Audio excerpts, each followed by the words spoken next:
What's up, guys, and welcome to the second episode of the Lucrative MMA Betting Podcast. As I said, this is only my second episode, so we're still getting everything up and running. For those of you who watched the first episode, you will know how it works. Basically, I'm going to talk about the upcoming UFC card. Obviously, from a betting perspective, this is a betting podcast. So the first segment we're going to do is the most exciting fight segment, okay? We're going to talk about what I believe is one of the most or the most exciting fight on the card, and we will break that down from a stylistic and betting perspective. Then we'll talk about the most inaccurate betting line on the card.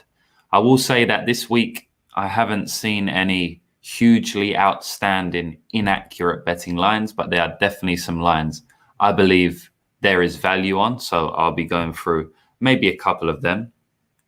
And then finally, we'll be finishing off with me talking about the main event, which is Biggie Boy Drazenia Rozenstruik versus Cyril Gane. That's a huge main event, and I could probably talk for the whole podcast about just that main event. So I won't get into it just yet. I'll be going over that last. So the first thing we're going to talk about is the most exciting fight. So let's just get straight into the card. So for those of you watching live on YouTube, I will share my screen with you so you can see the card, and we'll basically just break it down. So I went through a few of these fights, and to be honest, I think there's going to be a lot of exciting fights on this card, right? One of the ones I looked at possibly speaking about is Alexander Hernandez versus Thiago Moises. I believe that's going to be a banger. That definitely will be one of the most exciting fights on the card. You've obviously got the main event, but I'm already going to be talking about that, so that's kind of like on its own. And then you've obviously got Magomed Ankalaev versus Nikita Krylov, but I also will be talking about that a little bit for reasons you'll find out later. So they was kind of off the table. And the next fight I believe is going to be the most exciting fight is the rematch between Pedro Munoz and Jimmy Rivera. Now, it's not really a surprise I'm saying this. Their first fight was a very exciting fight. Their first fight was a banger. And they're going back at it again. That was a long time ago they fought. So if I just look at Jimmy Rivera's record, you'll see that he fought Pedro Munoz almost 6 years ago now. So, 5 years and a couple of months. He fought Pedro Munoz in the 7th of November, 2015. Now, that was a split decision win for Jimmy Rivera. And to be honest, Pedro Munoz was putting it on him in the later stages of that fight, particularly that second round. Jimmy Rivera seemed to get second wind in that last round, but, it was a very close fight, and I definitely can see why they're rebooking it again. We have another rematch on the cards, which is Angela Hill versus Ashley Yoda, and I don't really see why they're booking that again. They probably just wanted some spots to fill up, and I know Angela Hill coming in on short notice here, so that may be the reason for that. But this one, Pedro Munoz versus Jimmy Rivera, I think it's a good booking from Sean Shelby and the UFC, and I believe that it's going to be another banger, and that's why I've chosen it as my most exciting fight here. Both guys only know how to fight one way, which is exciting, really. Jimmy's always in exciting fights. He fought Peter Yan not too long ago. It was actually 2 fights ago. And that was a very good fight. A lot of people are saying Peter Yan, could have won that fight if he didn't get knocked down a couple of times by Peter Yan. I don't really believe that. I do believe Peter Yan was, kind of in control of that. But Jimmy Rivera is definitely landing some good leg kicks. And he probably stood up to Peter Yan, one of the most any fighter in the UFC or really in Peter Yan's career, apart from his losses, I would say, has done so far. So Jimmy Rivera, a very high-level fighter. Before that, he lost against Aljamain Sterling, who's obviously fighting Peter Yan. So, he's been fighting the best of the best. He did have a little step down in competition against Cody Stamann in his last fight, and it showed because he won a clear and dominant 3-round, 30-27 decision. Cody Stamann's known as a wrestler, but he couldn't really get his wrestling going against Jimmy Rivera. Obviously, we give Rivera the grappling edge in this fight against Munoz too. And I just see this fight being a close fight again. And I really think it's going to come down to, I know it's a bit cliche, but it may just come down to who wants it more, because how I see this fight breaking down is it's going to be real similar to the first fight, I believe, guys. Anything can happen. Small gloves, MMA, but I do believe that it's going to be a very similar fight to the first fight. I will say that even though the fight was over 5 years ago, neither fighter has drastically changed their game or implemented too many new things in their game.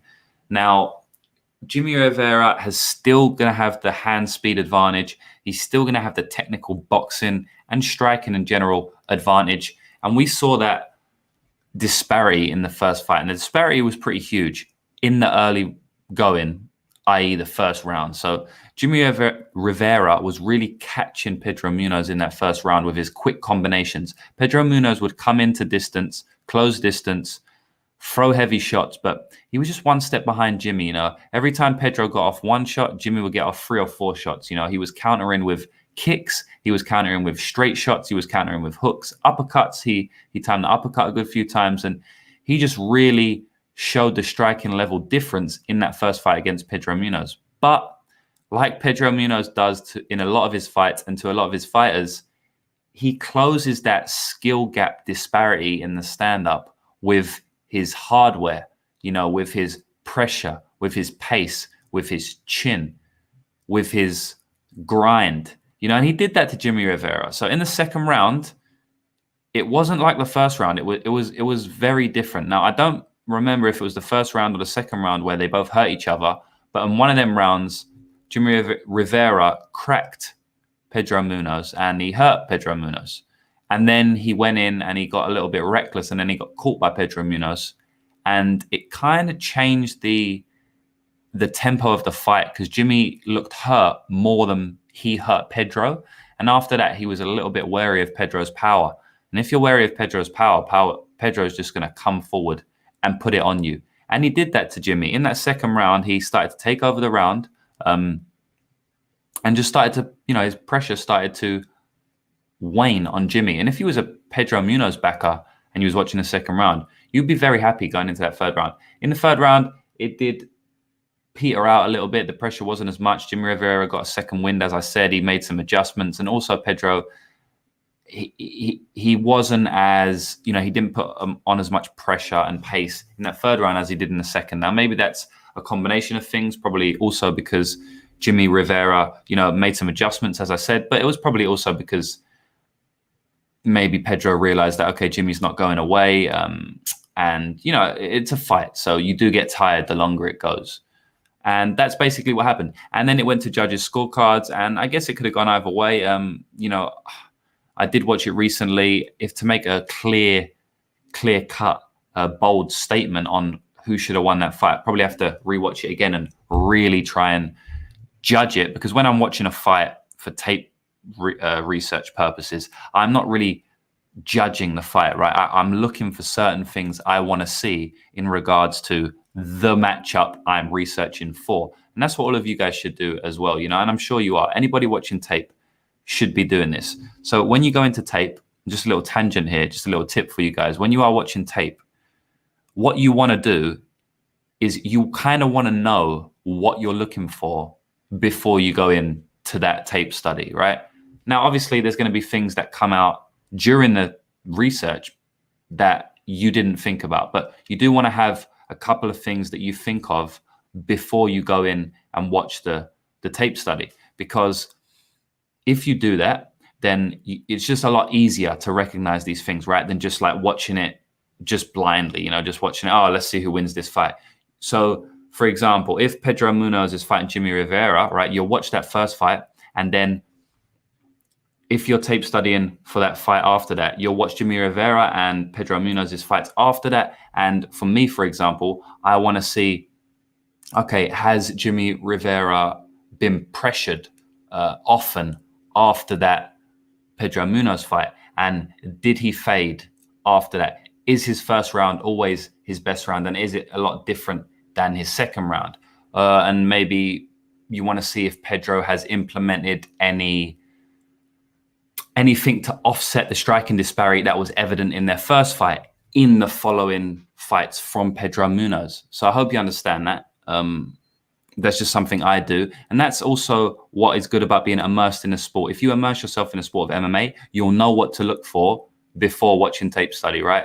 So you'll know what to look for when you're going into your research for the fights. So yeah, I hope that makes sense. I fumbled my words a little bit, but I believe I got my point across.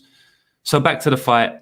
I've broke it down, how I think it's going to play out. I do believe it's going to be very similar, and it's going to be a close fight, guys. And for that reason, I don't really have no interest in betting it, because the lines are set accurately, I believe. So I do the segment on this show, which is the most inaccurate line, but I believe this is probably one of the most accurate lines. So at the moment, you've got Jimmy Rivera as a -150 favorite. That's a 60% implied. Maybe I would cap Jimmy Rivera more of like a 55 to 60% implied, just because, I think it's going to be a really close fight. I don't really think Jimmy Rivera is like 60% chance of winning this. I think it's more maybe 55%, but I mean, it's not a huge edge on the bookies, and I'm not looking to play the fight because Pedro's dangerous guy. He hurt Jimmy in the first fight. Jimmy has been hurt after that as well. That's something to note. He got dropped by Peter Yan multiple times. He got hurt by Alcantara. And, he obviously got knocked out by Marlon Moraes in 30 seconds, but we don't take much away from that. And, Pedro Munoz can crack. I know Pedro is kind of known as a knockout machine. He's not really a knockout machine. If we go to his record here, we can actually see how many knockouts he's got. Obviously, when he knocked out Cody Garbrandt, it went viral, much because of the fighter he was fighting, Cody. Cody's a bit of a sensation. Anything he does a lot of times does go viral, even when he's getting knocked out, or whether he's knocking out people. So people kind of look at that and think, oh yeah, he's a knockout machine. But if we really go back at his record, he lost the decision to Frankie. He lost against Aljamain Sterling. Yeah, he knocked out Garbrandt. He knocked out Brian Caraway, but I mean, it's Brian Caraway. He was past it at that point. And, he went to decision with Brett Johns. He went to decision with John Dodson. Damian Stasiak he went to decision with. You got a couple guillotine chokes. You always have to worry about the guillotine choke, especially if he hurts you. It could be a little club and sub.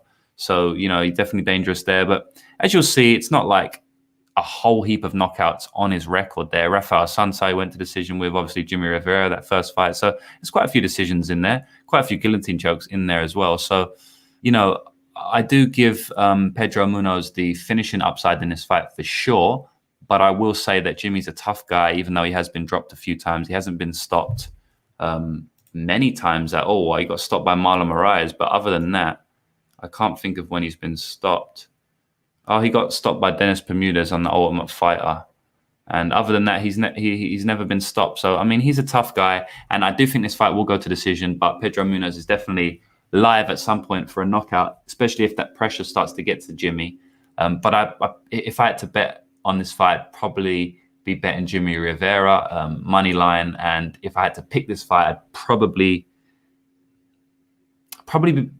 If I had to bet this fight, I'd probably be betting Pedro Munoz, just because it's the plus number by his name, because I do think it's a real close fight. And as I said, I capped Jimmy more 55%, not 60%, which means that there may be a little bit of value on Pedro. But if I had to pick this fight, I'll probably pick Jimmy Rivera by close split decision. Again, almost a carbon copy of their first fight, in my opinion. So, yeah, I think that's going to be a real exciting fight. And anyone who's got money on the line, good luck to you. I don't think it's going to be an easy cash. I think it's going to be a sweat either way. And I think it might get to the judges' scorecards and you'll be thinking, fuck, hopefully we won that. So I just don't really want my money in that type of spot. Anytime I'm betting on someone, I largely want them to be able to finish. And if they don't finish, I want them to be able to dominate. Now, obviously, the number is the thing we're betting. So, if I'm betting a plus 300, maybe I don't expect them to go out and finish. But yeah, on the whole, I just don't really want my money on what I think is going to be a very, very close fight, just as their first fight was. So the next segment, we're going to be talking about the most inaccurate line on the card. Now, a little disclaimer here. I will come out, and I did say at the beginning of the show, that I don't really think that there's many inaccurate lines on this card. Like, I'm sure some people will disagree with me. I mean, there's always lines that are pretty inaccurate, and I do see value on a lot of spots, but I don't see huge value on a lot of spots, right? So I'd love to come out and say, guys, there's this prop here that, I believe we've got a 15% edge on the bookies at, but I don't really see anything like that on this week's card. What I see is a lot of spots where I think I have a 3 to 10% value on the line. So nothing crazy, but I see quite a few of them spots. Right? All cards are different. Sometimes you'll get like a card where everything's accurate, but then you'll have, like a line which is like 20% off, like the Sumu Daji versus Malcolm Gordon under 2.5 last year, or something crazy like that. But yeah, in regards to this card, I think we've got about 5 or 6 spots where there's 3 to 10% edge on the bookies. And I'll tell you one of them now. And actually, Rockstar Z from Z's MMA, you can go and check him out on YouTube and Twitter. He put me onto this one, which is the Magomed Ankalaev versus Nikita Krylov fight doesn't go to decision at minus 200. Now, minus 200 is about 66.6% implied probability of happening. But I'm going to have to say that this is, I would cap this more in the 72, 73% range, like maybe just below that 75% range, maybe just higher than that 70% range. So maybe like 72 or 73%, which then would put the line at a minus 275, but he's getting it for minus 200 now. I'll just break down the fight stylistically, why I think this line is a little bit inaccurate. Now, I will say, firstly, that I'm not betting this fight myself. As I said, I cap it about a minus 275, maybe minus 265, minus 275, like around there. But it's at the moment, it's minus 200. But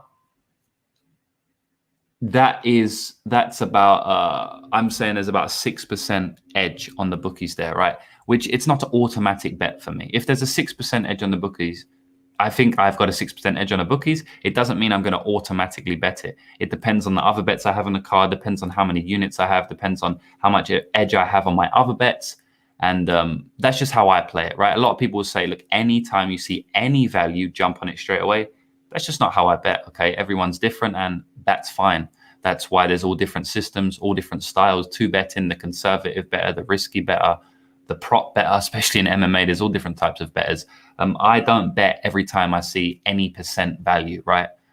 Some people require a 5% edge. Some people require a 10% edge for bets. Some people require a 2% edge. Some people just bet if they've got any edge at all. So I'm not betting it myself. Look, I may do if the line changes a little bit, or, if I look into it again. We still have about a bit less than 24 hours to fight time now, probably more like 18 hours to fight time. So I still have time to research this fight, and maybe I will jump on. But yeah, I do think the line is a little bit inaccurate, and I'll go into why I think it is inaccurate now. So, these guys are 205-pound beasts. We've got Nikita Krylov, who's, been at that higher level of the UFC division for a long time. And we've got Magomed Ankalaev, who's he's almost a phenomenon, like the way he's viewed in the MMA space. A lot of people talk about him being the future light heavyweight champion, but he's getting a big step up here. He's facing Nikita Krylov, who has fought people of Ankalaev's level for quite a while. Now, whether he's fought someone as good as Ankalaev, it's yet to be seen. We don't know how good Magomed is, but we do know that Nikita Krylov has fought the current 205-pound champion, Jan Blachowicz. We know that he's fought the fighter who is next in line for a title shot at 205 pounds, Glover Teixeira. He's also fought OSP, who's always a good test in the 205-pound division. So, Nikita Krylov, he's been at that top level, right? Whether you say, these fighters are better than Magomed, we just don't know. But are they on the same level? Are they in the same sphere? Yeah, I believe so. I don't believe Ankalaev is a level above Glover and Jan the same way Khabib would be a level above his competitors in the 155-pound division, if you understand what I'm saying. Anyway, I believe that this fight is probably going to end inside the distance at a decently high clip. And if we just bring up Magomed Ankalaev's record here, right, we'll see that the only fight of his to go to decision in the UFC was against Klidson Abreu.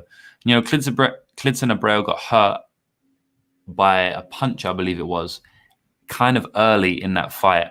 And he didn't really engage too much after that. Ankalaev is a very clever fighter, and he probably could have got him out of there, but, he didn't push it. But other than that, all of his fights have ended inside the distance, even the one where he's lost at. And we all know that, the infamous tap from a triangle choke from Paul Craig. And then if we look at his record outside the UFC, He's only been to decision 3 times. And 2 of them 3 was in his first 3 fights. And the 2 decisions he went to in his first 3 fights, one was his debut when he was fighting a 9-1 fighter at the time. And the second was his third fight when he was fighting a 9-3 fighter. So he's going to decision with these guys that are 9-1 on his debut. So, I mean, I don't take too much from that. He's grown a lot since then. And, he even fought the likes of Maxime Grishin in his 7th fight, and he stopped him in round 4. So he's only been to decision 4 times out of his 15 fights. And a couple of them were really early in his career. So, he's a finisher. He's a 205-pound man, and he's very high level. So that just means he's a finisher right there, right? You don't get a lot of 205-pound men who are at that level who don't finish fights, okay? Most of the fights in this weight class get finished. And so we're just talking about it from a statistical perspective right now, okay? And I'll go into the stylistics after. So then we've got Nikita Krylov, okay? I'll bring up his record here. He doesn't go to decision a lot either, guys. So if we just look at his UFC record, he went to a decision with Glover Teixeira, which he's one of the best in the division, Glover. But other than that, guys, I mean, I'm going all the way back to 2013 now. That is his only decision, win or loss, in the whole UFC. He's only been to decision 1 time. Every time he's lost, apart from the Glover loss, he's gone to decision. And actually, every single time he has won, he's won by stoppage. And sorry, just earlier I meant to say that every time he's lost, except for the Glover decision, he's lost via stoppage. So, I mean, right there, the statistics are telling you this fight is not going to decision. And then if we go before his UFC run, which was started in 2013, a lot of these fights on Tapology here are, they're a long time ago and they're in strange organizations, big boys fights and, Op-Plot challenge and stuff. So, but no Op-Plot, but yeah, it doesn't say whether they went to decision or not. If I dig in deeper, I will be able to find whether this goes to decision or not. But I mean, just the ones that are listed on Tapology, they're not going to decision, right? So on Tapology, the only fight that is listed as decision is Glover Teixeira.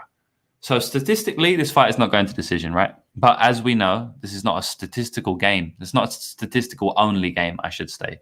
Statistics will definitely help you. By the end of the day, the stylistics of the fight are the most important thing, bar none, in my opinion. So let's talk about the stylistics of the fight. First of all, they're huge guys, right? Both of them are huge. Magomed Ankalaev is a beast of a man. Nikita Krylov is 6'3" with a 77.5-inch reach. And don't worry, I am going to talk about the stylistics. And then Magomed Ankalaev is Krylov is 6'3" with a 77-inch reach, and Ankalaev is 6'3" with a 75-inch reach, right? So they're both 6'3", and Krylov is a bit of a monster, right? He's a bit of an animal. He just runs through his opponents. And when I say runs through, sometimes he loses, but I should kind of say he runs at, in more of a metaphorical way. Sometimes he actually does run at his opponents, which is quite funny. But I guess what I mean to say is he brings the chaos, right? He's one of them fighters who brings the chaos.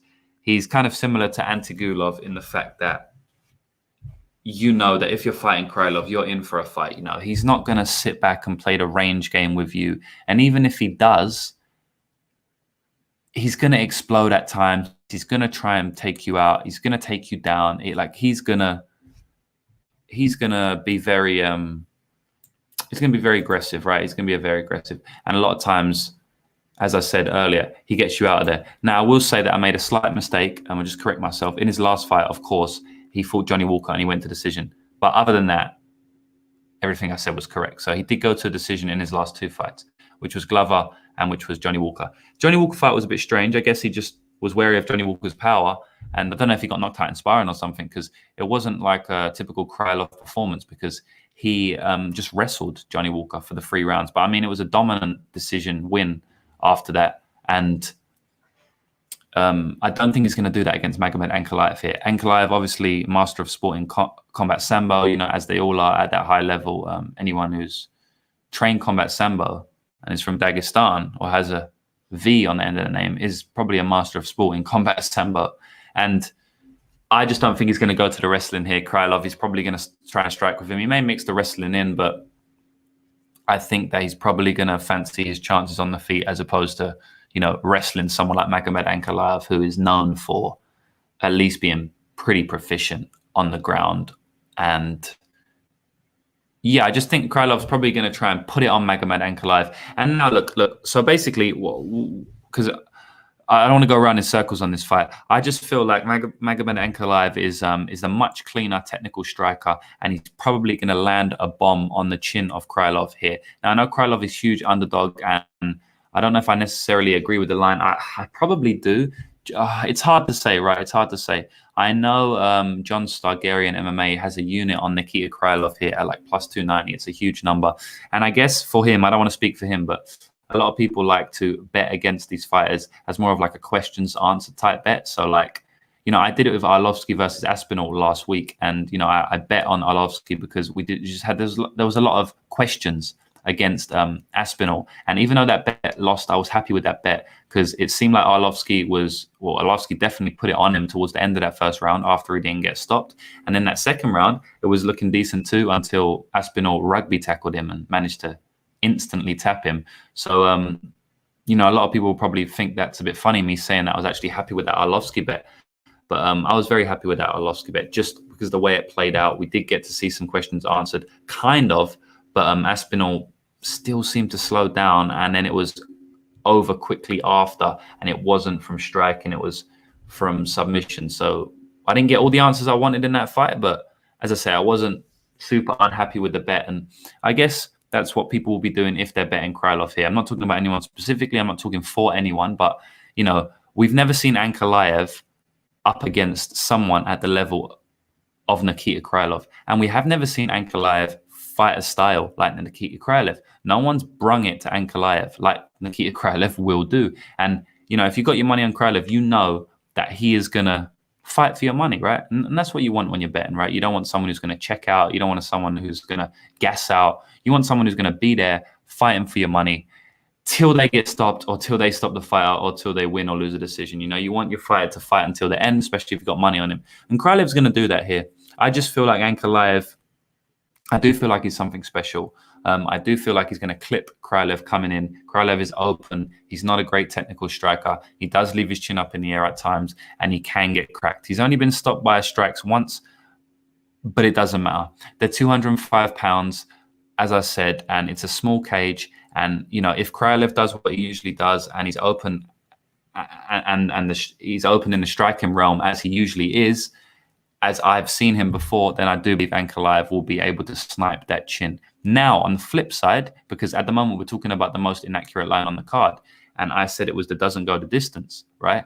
And so on the flip side now, let's say Ankalaev doesn't get that stoppage. Krylov is live for a stoppage here too. So Ankalaev's obviously lost one fight. He got stopped in that loss, Can't take too much from that. It was like 1 second left and he was winning the whole fight and then he got subbed. But look, he can be subbed. He did seem to tap quickly. So maybe, when it is put it on him like that, he does tap quickly. We don't know, but I mean, the only sample size of it happening, he did. So maybe he does. Maybe he isn't good when he gets real uncomfortable. And if Krylov puts him in some bad positions, maybe he'll look for a way out. I do believe that Ankalaev, I know Ankalaev's never fought anyone like Krylov. And as I said, Krylov's going to bring it in a way that nobody has done before. Now, if Ankalaev doesn't get him out of there early and isn't able to catch him, Krylov's obviously going to be having some success coming forward and putting that pressure and pace on Ankalaev. Now, we don't know how Ankalaev will react to that. So if Ankalaev isn't what we think that he is and what most people think he is, a future light heavyweight champion, then he'll probably get stopped by Krylov here because, as I said, Krylov doesn't really go to decision. So I do believe that the minus 200 for a 66% implied line on the fight doesn't go to decision is a pretty solid line. You're getting that full 15 minutes. You're not getting 12 and a half minutes like the under 2.5. So, if Ankalaev does start to fade that in that third round, that's you've still got that whole 5 minutes to work with. And as I said, just as I started this, I do believe that it should probably be more in the minus 260 to minus 275 range. So I believe that that line is a little bit off there. Shout out to Rockstar Z for telling me about that bet. He's bet on it himself. I believe he's got 2 units on the minus 200 line to win a unit. And yeah, I don't think I'll be betting it myself. I'm kind of happy with the bets I've got locked in so far on the card. But yeah, it's a fairly inaccurate line, and that's the one I've used for the podcast today. So the last segment of the podcast, which is talking about the main event. Solid main event we have here. Biggie boy, Drazenia Rozenstruik versus Cyril Gane. Now, I like these two heavyweights, but I have to say, I am like everyone else, and I am on the Cyril Gane train here. Quite heavy. I love this dude. I've bet on him in every single one of his UFC fights, bar one, which was his debut, because I didn't know much about him before the debut. So, like many fighters, you don't know much about them until you see them in the UFC. Now, when he fought Rafael Pessoa, he finished that in 1 round with an arm triangle choke, which is funny because he's a kickboxer, right? But when he fought Rafael Pessoa, I was like, damn, this guy is something special. The way he switches stances, 2 strikes, the way he is methodical in his approach. He doesn't rush anything. He's a heavyweight, but he doesn't fight like a heavyweight. He fights like a middleweight. He's very calm, cool, collective. He looks very calm in the cage, even when he's under pressure, even when he gets cracked, which we haven't seen often, but we did see Junior Dos Santos hit him with a huge shot. Didn't really seem to do anything to him, and he ended up getting Junior Dos Santos out of there in the second round. Now, after that fight against Pessoa, I backed him against Don'Tale Mayes I backed him, and I also backed him to finish Don'Tale Mayes. I got kind of lucky with that one because he managed to pull off a heel hook in round 3, 4 minutes, 46 seconds of round 3, I should say. So I did think that bet was over, but he cashed for me nicely there. And then in his next fight against Tanner Boser, I actually bet on him to win by decision. I believe it was plus 300 or plus 200. It was a pretty big number. I believe it was plus 300. And that cashed nicely for me and members there. And then against Junior Dos Santos, I also bet on him. I had a super solid read on this fight.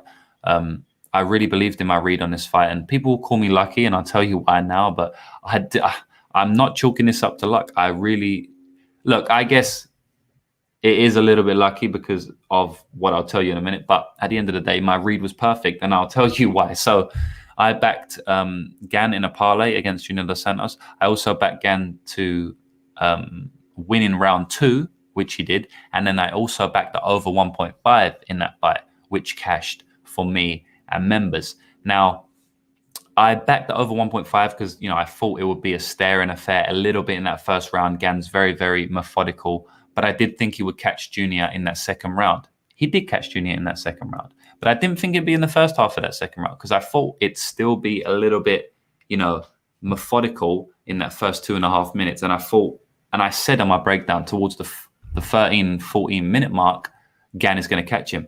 That's exactly what happened. He caught him 12 minutes and 34 seconds in. So people say I'm lucky because I only catched that over by 4 seconds. But if you actually look into it, I bet on the over 1.5 and the round 2 prop. So, I thought it was going to be finished in round 2. And sometimes I do that as a little bit of a hedge. If you back over 1.5, you can also back the fighter to win in round 2 if you think there's one fighter that's clearly going to finish over the other fighter to win in round 2, because then even if it does end early round 2, you still cash that round 2 prop, which is usually a high plus number. It's always a high plus number. Does not matter who's fighting. You will always get a high plus number with such a specific prop bet like a round 2 bet. But then you've also got the 2.5 minutes to play with, so you can cash both bets like we did here. We cashed the Gane round 2 and the over 1.5. Little bit of a tangent. I just kind of wanted to say that my read on Gane since he jumped in the UFC has been pretty solid, especially with that decision against Tanner Boser bet I had and members had, and then also against the Gane in round 2. So I'm not just backing his money line, which is always juiced. I'm backing specifics. So I think I've got a good read on Cyril Gane here. And I do think he's going to win this fight against Drazenia. Drazenia is always live for a KO because he's a bit of a KO machine. But other than KO, he's kind of bust. So, yeah, I see this fight playing out like a typical Cyril Gane fight. He's going to come out switching stances, looking very aesthetically pleasing to watch. He'll catch Junior with some big overhand rights. He'll catch Junior probably with some stepping elbows. He'll catch Junior with some kicks, some hard body kicks, some hard switch roundhouse body kicks. He'll catch Junior with some hard leg kicks. Junior will be on the outside, coming through, throwing 1-2s, throwing that little lead hook he does into the straight, which he caught Junior Dos Santos with. But I just feel like the volume disparity is going to be pretty huge. And I will actually say that I do give the kickboxing advantage to Cyril Gane, even though Drazenia is more credited kickboxer than Cyril Gane. I just believe that Cyril Gane, especially for MMA anyway, I don't know what would happen if these guys put on the kickboxing gloves, but in MMA, Cyril Gane, his game is a lot better. His stand-up game is a lot better, in my opinion. He's got a much more minute-winning, friendly game, and Drazenia just doesn't have that. He's largely KO or bust, and you can tell that by his record, So if we go on his record, when he came into the UFC, he beat Junior Albini in his debut. He wasn't really dominating that fight up until he stopped him in the second round. Albini went to the wrestling in that first round, and that's something that Cyril Gane could do here, and I believe that he should do here. And I believe it might be an easier path to victory than just standing with someone like Drazenia, because there's always that chance that you will get cracked. Don't care how good your chin is, Junior can put you out. Then he fought Alan Crowder, obviously knocked him out in 9 seconds. Drazenia did. Then he got another win against Arlovski in 29 seconds. Then when he fought Alistair Overeem, he got largely pieced up, taken down, kind of controlled in that fight. It wasn't, I see people saying Overeem, won 24 minutes of that fight. I don't really think that happened. I do believe there was a couple of spots where Drazenia put some decent offense on, but largely Alistair Overeem was clearly on his way to a decision win in that fight until Drazenia caught him with obviously 4 seconds left and questionable stoppage. Maybe his lip was burst open. We could talk about that till the cows come home, but at the end of the day, the fight was stopped, and he got a knockout win there. If he didn't get that with 4 seconds left, he would lose by decision. Then he fought Francis Ngannou, got knocked out in 20 seconds. Let's just there's nothing to talk about there, is there? And then he fought Junior Dos Santos, and obviously, close fight again. Junior Dos Santos is just not on that level anymore, and I'm not taking anything away from Drazenia, because at the end of the day, he's got a better record than Cyril Gane, and Cyril Gane also fought Junior Dos Santos, and I'm giving Cyril credit for that Junior Dos Santos win, so I'm going to give Drazenia credit for that Junior Dos Santos win as well. I do believe it was a lot more clean performance by Cyril Gane, but styles make fights at the end of the day. And just because you have a cleaner performance than your opponent doesn't mean you're going to beat your opponent. It's styles make fights all day. So, Drazenia fought Junior Dos Santos in his last fight, and he knocked him out in the second round, like Cyril Gane did. It was a pretty close affair. It was back and forth affair up until then. Maybe Junior was ahead on strikes landed. I'm not too sure. But it was a pretty close fight until, Junior got caught. Junior's chin is not what it used to be, and we know what Rozenstruik could do. So that wasn't a huge surprise there to see Junior go down by stoppage. And now they come up and face each other. I just feel like, as I said, Cyril Gane's just a lot better with the volume output, which is, going to win him a decision if it goes there. The only way Cyril Gane's going to lose a decision is if he gets knocked down in 3 of the 5 rounds, which is highly unlikely. And I mean, if it does happen, it's highly unlikely he's going to see the judges' scorecards anyway. So, I mean, if he does get knocked down in 3 of them 5 rounds, you're going to think at least one of them, probably the first one, Drazenia is going to stop that fight, right? If he's consistently able to drop Cyril Gane, he's probably going to knock him out. So it's going to be hard for me to see Drazenia winning the decision with the volume output being so different, and with Drazenia not really having any other game plan other than the striking. i.e. he can't go to the wrestling in this fight. We haven't seen them guys wrestle, so we don't really know. We haven't really seen Cyril Gane defensively wrestle too much, but I'm pretty confident in saying that Cyril Gane has the wrestling chops in this fight, has the grappling edge in this fight. Cyril Gane seems to be a more athletic, more structured individual, just talking about his frame. And, he's got a couple submissions on his record. We have seen Drazenia taken down about 3 or 4 times in his MMA career now. So we haven't really seen that from Gane. So, we've got to put the grappling edge on the side of Gane. And I will say that, like I said earlier, if Gane manages to take Drazenia down, he may just get a stoppage there. So I'm going to take Gane in this fight. I'm going to take Gane by, and this is gun to my head type stuff right now, guys. Like, I don't really know that method of victory. I will say this fight isn't going to go to decision. It's 5 rounds. And I'd be keen to see the price of that. I mean, I'm sure it's going to be pretty juiced, 5-round heavyweight fight, but could be a good parlay piece if it's like minus 350 or something, minus 300, because I think it's highly unlikely this fight's going to decision. I know a lot of people, or a couple of people, are thinking maybe Gane can win a decision, but 5 rounds is a long time, and Gane's not a decision fighter. I know he hasn't got that power that a lot of people talk about, but he hasn't gone to decision much. And, when he has, it's been 3 rounds. So 5 rounds is a long time. But anyway, so look, I think Gane's going to win this fight, and I'm going to say he wins it by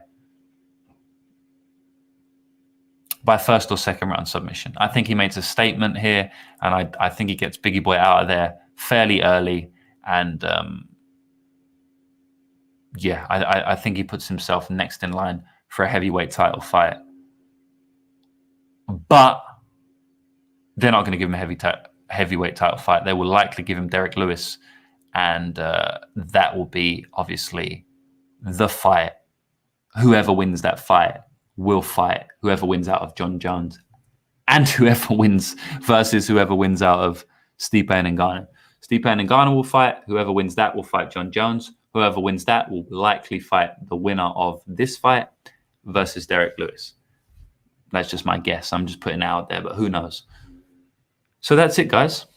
The podcast is over for today. I'll just go over it again. I believe the most exciting fight is going to be Jimmy Rivera and Pedro Munoz. And from a betting perspective, I would probably be betting Munoz because of that plus number if I had to bet. But what I'm picking is Jimmy Rivera by decision. But I'm not having no bet on that fight because it's going to be too close for me, and I just don't want my money on such a close fight. Then we spoke about the most inaccurate line, which is which is not hugely inaccurate, but I do believe there's a 4 to 6% edge on the bookies here, depending on what way you cap it, which is Magomed Ankalaev versus Nikita Krylov. Fight doesn't go to decision at minus 200.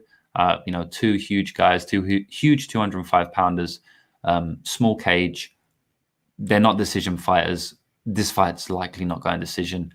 I'm picking Magomed Ankalaev to knock Nikita Krylov out, probably in the first round.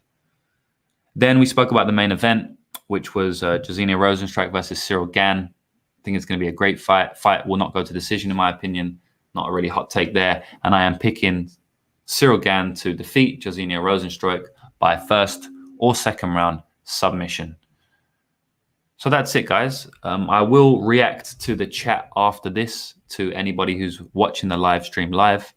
But for those of you listening to the podcast via audio, thanks for listening, and we'll see you in the next podcast. Okay, let me just bring up the chat right here. My man, Danny Legs. What's up, man? Hope you enjoyed the podcast. Everyone go check out Danny Legs _Kappa, I believe, hopefully, on Twitter. Very sharp guy. He's in profit this year. So that's a solid guy to listen to. Pillar Fits, what's up, James? Everyone go follow Pillar Fist also. Sparring with Reality. Luke, one of the sharpest in the game. What's up? Good luck to you too. Thanks for checking in, man. I listened to your stream with Z earlier, or some of it. It was, as always, very informative. I do like listening to you talk, and we've definitely got to chop it up soon on this podcast. And then we've got Juan Carlos Oliva. Damn, let me do that again. Juan Carlos Oliva Meneses. I hope I said that right. Thanks for watching. What's the lock of the card, you're asking? Bro, this is MMA. This is MMA. You know there's no lock of the card. It doesn't exist. You know this. He's asking, what is the lock of the night? Come on. Don't do this. Yeah, I don't know. I think Angela Hill's going to win. You know, I really think she's going to win. It's funny I'm saying that because women's MMA, you know, Angela Hill's really probably not going to finish. So, like, you know, it's going to be a kind of back and forth, like, decision fight. Am I really saying Angela Hill's a lock? I'm not saying anyone's a lock. I just really think Angela Hill's going to beat Yoda here. The first fight, it was a clear win for Angela, even though she got taken down and controlled on the ground for quite a bit of that. I believe it was the first round or maybe the second round. I just feel like Angela Hill has leveled up immensely since that fight, and Yoda hasn't, in my opinion. No, she had a good outing against Miranda Granger, but I really feel Angela Hill's I think she's gonna put it on Yoda pretty badly. I think she's gonna have Yoda hurt. I think she's gonna have Yoda bleeding in a couple of spots. I do think she will win by decision. I know my man Z has a bet on the plus 450 for Angela Hill inside the distance. Yeah, I'm not going to be ever playing Angela Hill inside the distance unless they rebook that Cyphers rematch or something. But good luck to him. But yeah, I just think Angela Hill is pretty safe bet on this card. But it feels so weird me saying that just because of, you know, the reasons I said, like, especially at that price. But, man, I think there might be value on Angela Hill. Please don't shoot me for saying that. But minus 350, just looking at my chart, it's like implied probability of, like, was it 78% or some shit? Like 77% at minus 350. All right. I think she's like, man, I think she's around that, you know, to win this fight. I don't really see. Look, the only way Yoda's going to win.